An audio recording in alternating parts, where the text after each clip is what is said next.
ଆଜିର ଏହି online class ହେବ ଷଷ୍ଠ ଶ୍ରେଣୀ ଭୂଗୋଳ। ମୁଁ ଶ୍ରୀମତୀ ନିର୍ମଳା ରାଉତ। ଆମ ପିଲାମାନେ ସମସ୍ତେ ଜାଣିବେ ହେଲା। ଆଜି ଆମେ ଯେଉଁ ବିଷୟ ପଢ଼ିବାକୁ ଚାହୁଁଛେ, ଆମେ ସମସ୍ତେ ପୃଥିବୀକି ଜାଣିଛେ। ପୃଥିବୀ କେତେ ବଡ଼ ଶୁଣିଲା ବେଳକୁ ଆମକୁ ଟିକେ ଡର ଲାଗେ। ଆପଣଙ୍କୁ ଡର ଲାଗେ କି ନାହିଁ ମୁଁ କହିପାରିବିନି, ମୁଁ କିନ୍ତୁ ଚତୁର୍ଥ ପଞ୍ଚମ ପଢ଼ିଲାବେଳେ ମୋତେ ଭାରି ଡର ଲାଗେ। ମୁଁ କହିବା ସବୁ ଯେତେ କହୁଛନ୍ତି ମିଛ କଥା କହୁଛନ୍ତି। କାହିଁକି ନା ଏଇଟା ଦେଖ, ଇଏ ହେଲା ଆମ ପୃଥିବୀ। ବିଶ୍ୱାସ ହେଉଛି ତ ପିଲାମାନେ? ଆମ ପୃଥିବୀ ଯେଉଁ ଏତେ ବଡ଼, ତାକୁ ଏଇ ଗ୍ଲୋବ୍, ପୃଥିବୀର କ୍ଷୁଦ୍ର ରୂପକୁ ଗ୍ଲୋବ୍ କୁହାଯାଏ। ସାରା ପୃଥିବୀ ଯେତେ ଏସିଆ ମହାଦେଶ ହେରିକା ଯେତେ ମହାସାଗର ସବୁ ଏଇ ଗ୍ଲୋବ୍ ଭିତରେ ସୀମିତ ଅଛି। ଏହା ଆମେ ସମସ୍ତେ ପୂର୍ବ ବିଷୟରୁ ଜାଣିଛେ। ପୂର୍ବ ବିଷୟରେ ଆମେ ଗ୍ଲୋବ୍ ଅଭ୍ୟାସ ଗ୍ରାହ୍ୟ ବିଷୟରେ ଜାଣିଛେ। ତେଣୁ ଏଇ ଗ୍ଲୋବରୁ ଆମେ ପୃଥିବୀ ବିଷୟରେ ଜାଣୁଛେ, କିନ୍ତୁ ଯାହା କହିଲ ପିଲେ ଏଇଟାକୁ ସବୁ ଜାଗାକୁ ସାଙ୍ଗରେ ନେଇଯିବା ସମ୍ଭବ ତ ନା। ସେଇଥିପାଇଁ ଭୂତତ୍ତ୍ୱବିତ୍ ମାନେ ଆଉ ସୁବିଧା ବାହାର କରିବା ପାଇଁ ଆମର କ'ଣ କଲେ ନା ମାନଚିତ୍ର। କ'ଣ ତିଆରି କରାହେଲା? ମାନଚିତ୍ର। ସେ ମାନଚିତ୍ରରେ ପୃଥିବୀ ବିଷୟରେ ସମସ୍ତ ବିବରଣୀ ରହିପାରିବ। କେଉଁଠି ମହାଦେଶ ଅଛି, ମହାସାଗର ଅଛି, ଏସବୁ କେଉଁଠି ଅଛି, ଆମେ ସେ ତଥ୍ୟ ସବୁ ଜାଣିପାରିବା। ତେଣୁ ଏଇ ମାନଚିତ୍ରରେ ଆମେ ଦେଶ ମହାଦେଶ ଏସବୁ ବିଷୟକୁ ଆମେ ଜାଣିବା। ତାହେଲେ ଏଇ ମାନଚିତ୍ର ସମସ୍ତେ ଆମେ ପୂର୍ବରୁ ଦେଖିଛେ।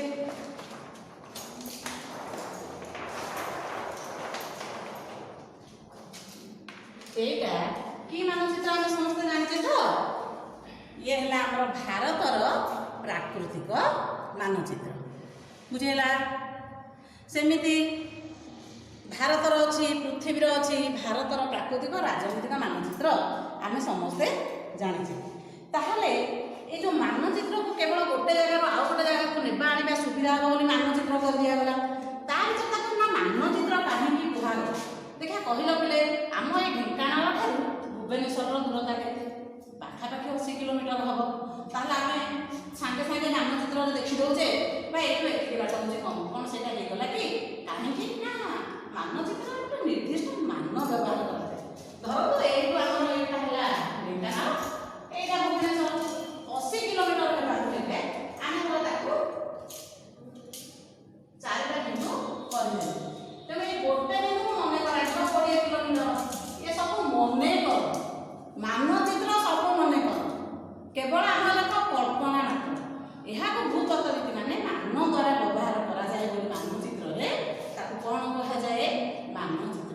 ମନେ ରଖିଲେ ତ? ଆଚ୍ଛା, ଆମେ ସମସ୍ତେ ଘରେ ଜିଦି କରିକି ଗୋଟେ ଗୋଟେ ଆଟଲାସ୍ କିଣିଛେ, ହଁ ନା ନାହିଁ? ତାହେଲେ ବିଭିନ୍ନ ପ୍ରକାର ମାନଚିତ୍ର ଯେତେବେଳେ ଗୋଟେ ବହିରେ ଦର୍ଶାଯାଇଥାଏ ତାହାକୁ ଆଟଲାସ୍ କୁହାଯାଏ। ଇଏ ପରୀକ୍ଷାରେ 1 ନମ୍ବର ବା 2 ନମ୍ବରିଆ ପ୍ରଶ୍ନ ଆସେ। ମନେ ରଖିଲେ ପିଲାମାନେ? ବହୁତ ଗୁଡ଼ିଏ ମାନଚିତ୍ରକୁ ଯେତେବେଳେ ଗୋଟେ ବହି ଦ୍ୱାରା ପ୍ରକାଶ କରାଯାଏ ତାହାକୁ ଆଟଲାସ୍ କୁହାଯାଏ। ହେଲା। ଏବେ ଏଇ ମାନଚିତ୍ର କେତେ ପ୍ରକାର ଆମେ ଜାଣିବା? କ'ଣ ଏଇ ଗୋଟେ ମାନଚିତ୍ର ଦେଖିଲେ ଏଇ ମାନଚିତ୍ରରେ ଆମେ ସବୁ ବିଷୟରେ ଜାଣିପାରୁଛ କି? ଜାଣିପାରୁ ନାହିଁ।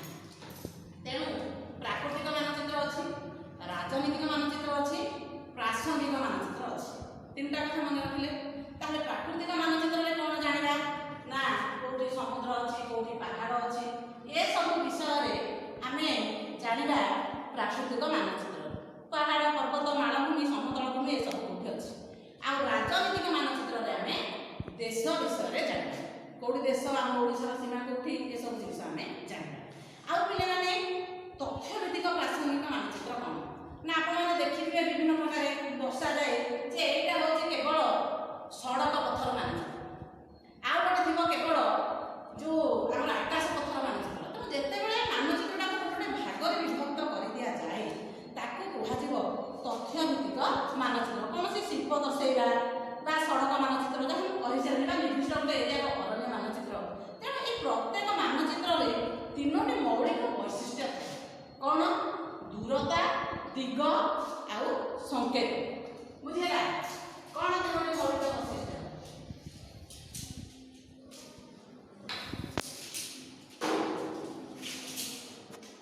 3ଟି ମୌଳିକ ବୈଶିଷ୍ଟ୍ୟ ହେଲା ଦୂରତା, ଦିଗ, ସଂକେତ। ଏଇ 3ଟି ଯାକ ଜଣା ନଥିଲେ ସେ ମାନଚିତ୍ରରେ ଆଳୁ ଅଛି କି ସାରୁ ଅଛି ଆମେ କିଛି ଜାଣିପାରିବୁ। ବୁଝିହେଲା ତ ପିଲାମାନେ? ତେଣୁ ଦୂରତା ବିଷୟରେ ମୁଁ ଆପଣମାନଙ୍କୁ ଆଗରୁ କହିଦେଇଛି। ଗୋଟେ ମାନ ବ୍ୟବହାର ହେବ। ସେଇଠି ମାନଚିତ୍ରକୁ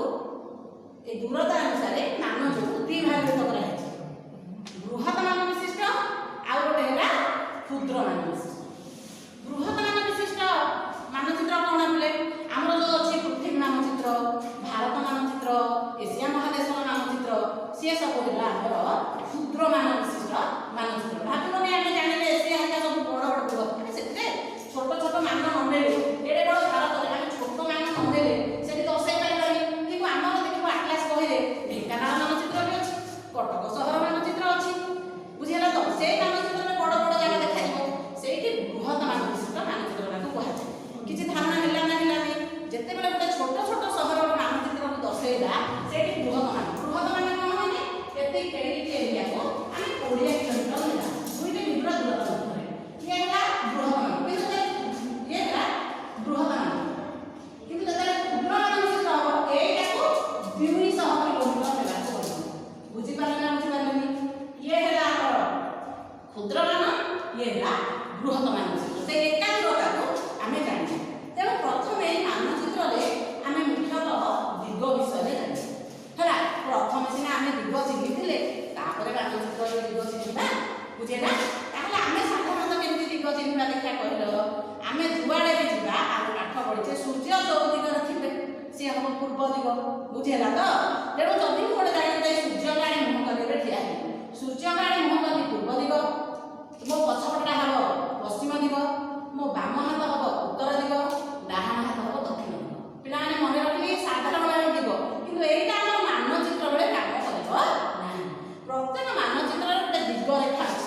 ଏଇ ଦକ୍ଷିଣ ପାର୍ଶ୍ୱରେ ନଜର କରିବେ, ଏମିତି ତୀର ଚିହ୍ନ ଗୋଟେ ଥିବ, ତାମାନେ ଉପରଟା ହେଲା କ'ଣ? ଉତ୍ତର ଦିଗ। ମନେ ରଖିଲେ ମାନଚିତ୍ରର ଏଇଟା ଉତ୍ତର ଦିଗ, ଏଇଟା ହେଲା ଦକ୍ଷିଣ ଦିଗ, ଆଉ ଏଇଟା ହେଲା ପୂର୍ବ। କିନ୍ତୁ କେମିତି ଦିଗ ଚିହ୍ନିବା? ଯେତେବେଳେ ମାନଚିତ୍ର ଥିବ ସେ ମାନଚିତ୍ର ଆଡ଼େ ମୁହଁ କରି ଛିଡ଼ା ହେବ। ମାନଚିତ୍ର ଆଡ଼େ ମୁହଁ କରି ଛିଡ଼ା ହେଲେ ମୁଣ୍ଡ ଭାଗ ହେବ ଉତ୍ତର ଦିଗ, ଡାହାଣ ହାତ ପୂର୍ବ ଦିଗ, ବାମ ହାତ ପଶ୍ଚିମ ଦିଗ, ଆଉ ମୋର ଗୋଡ଼ ପଟ ବା ତଳ ଭାଗ ହେଲା ଦକ୍ଷିଣ ଦିଗ। ଉତ୍ତର ଦକ୍ଷିଣ ସମସ୍ତେ ଚିହ୍ନିବାରେ ସହଜ। ପିଲାମାନେ ସବୁବେଳେ କନଫ୍ୟୁଜ ହୁଅନ୍ତି ପୂର୍ବ ଆଉ ପଶ୍ଚିମ। ମନେ ରଖିଲେ ତ ମାନଚିତ୍ର ଆଡ଼େ ମୁହଁ କଲେ ଡାହାଣ ହାତ ହେଲା ଆମର ପୂର୍ବ, ବାମ ହାତ ହେଲା ପଶ୍ଚିମ। ଇଏ ସାଧାରଣତଃ 4ଟା ଦିଗ ଆମେ ଜାଣିଛୁ, କିନ୍ତୁ ଆଉ 4ଟା ଦିଗ ଅଛି, ବୁଝିହେଲା ତ। ଆଉ 4ଟା ଦିଗକୁ ଆମେ ଜାଣିବା। ଏଇଟା ହେଲା ଉତ୍ତର ଦିଗ, ଏଇଟା ହେଲା ପୂର୍ବ ଦିଗ। ସମସ୍ତେ ବୁଝିପାରୁଛନ୍ତି? ଏଇଠି ଦେଖନ୍ତୁ ଗୋଟେ ରେଖା କରୁଛି, ଏଇଟାକୁ ଆମେ ସମସ୍ତେ ଜାଣିଛୁ।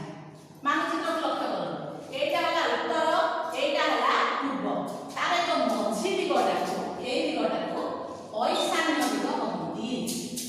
ମନେ ରଖିଲେ ପିଲାମାନେ, କୋଉ ଦିଗ କହନ୍ତି? ଉତ୍ତର ପୂର୍ବ ଦିଗ କହିଲେ ଐଶାନ୍ୟ। ମନେ ରଖିଲେ ତ। ତାପରେ ଆମର ହଉଛି ଏଇଟା ହେଲା ଦକ୍ଷିଣ, ଏଇଟା ହେଲା ପୂର୍ବ ହେଲା। ଏଇ ଦକ୍ଷିଣ ପୂର୍ବ ଦିଗକୁ କ'ଣ କହିବା? ଅଗ୍ନି। କ'ଣ କହିବା? ଅଗ୍ନି। ତାହେଲେ ଏଇଟା ସେଠି କ'ଣ ଆସିଲା ଆମର? ଦକ୍ଷିଣ ପଶ୍ଚିମ, ଆକୁ କୁହାଯିବ ନୈಋତ।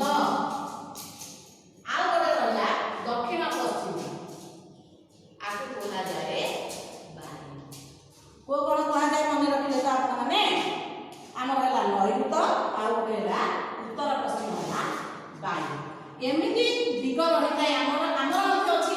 ଆମେ ମଧ୍ୟ ଆମର ବି ସେମିତି ସେଇ ଖାଲିରେ ଆମର ଯୋଉ ଦିଗ ଯୋଉଠି ଆମର ଆମେ ଯୋଉଟା ସୂର୍ଯ୍ୟ ଆଡ଼େ ମୁହଁ ରହୁଛେ ପୂର୍ବ ଦିଗ ରହୁଛି, ସେଠି ମଧ୍ୟ ଏମିତି ଐଶାନ୍ୟ, ଅଗ୍ନି, ନୈଋତ ଏଇ କୋଣକୁ ସବୁ ଆମେ ଜାଣିପାରିବା। ଆଚ୍ଛା ପିଲାମାନେ, ଆଉ କ'ଣ? ଆଉ କାହା ଦ୍ୱାରା ଦିଗ ନିର୍ଣ୍ଣୟ କରାଯାଏ? ଆମେ ଗୋଟେ ସମସ୍ତେ ଜାଣିଛେ ଗୋଟେ କମ୍ପାସ ଯନ୍ତ୍ର ଅଛି, ସେ କମ୍ପାସ ଯନ୍ତ୍ରରେ ମଧ୍ୟ ଦିଗ ନିର୍ଣ୍ଣୟ କରାଯାଏ। ଆଉ ସେଇ କମ୍ପାସର ସବୁବେଳେ ଉତ୍ତର ହେଲା। ତେଣୁ ଆମେ ଏଇ ଦିଗ ବିଷୟରେ ଆଜି ଜାଣିଲେ, ଆଉ ମାନଚିତ୍ରର ତଥ୍ୟ ବିଷୟରେ ଜାଣିଲେ। ତେଣୁ ଏହାପରେ ଆମେ ଆଗାମୀ କାଳରେ ତାର ସଂକେତ ରେଖାଚିତ୍ର ବିଷୟରେ ଜାଣିବା। ଆଉ ଗୋଟେ ମାନଚିତ୍ରକୁ ସଂକେତ ମାଧ୍ୟମରେ ଦର୍ଶାଯାଏ, ତାକୁ ମଧ୍ୟ ଆମେ ପଢ଼ିବା। ଯେତିକି ପଢ଼େଇଲେ ଆପଣମାନେ ବୁଝିଥିବେ ଏବଂ ତାକୁ ନିଜେ ପାଠ ପଢ଼ି କାମରେ ଲଗାଇବାର ଆଶା ଅଭ୍ୟାସ ରହୁଛି। ଭାରତ ମାତା କି ଜୟ।